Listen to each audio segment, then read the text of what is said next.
in high definition. This is Western New York's news leader. Now, News 4 at 6.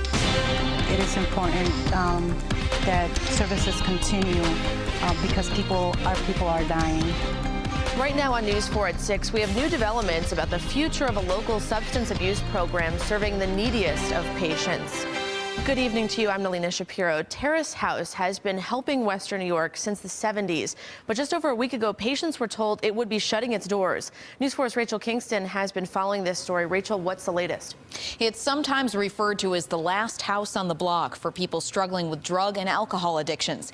And even though Terrace House is closing on December 31st, there is now some hope that others will step in to fill the void. 10 days ago, on December 18th, Terrace House was informed by New York State and Erie County's mental health office that its contract to provide alcohol and drug dependency services would not be renewed for 2014. We knew that was a possibility, but we were trying to work with them to fill the gap in the budget so we could continue to operate in 2014. Executive Director William Burgeon says ads had been asked to trim $1 million from its budget for 2014. According to Burgeon, ads reduced its bed capacity from 43 to 31 in July and terminated the inpatient rehab program altogether earlier this month. Burgeon blames much of ads' cash flow problems on the state's decision in 2012 to switch to a managed care system that gave private insurance companies more control over Medicaid claims. They started denying admissions that would have previously been approved. They started restricting lengths of stay. We suffered some significant deficit problems because of a lack of reimbursement through the private health insurance companies. A spokesman for Erie County tells News 4 cash flow problems and high bank debt led to the decision not to renew Terrace House's contract.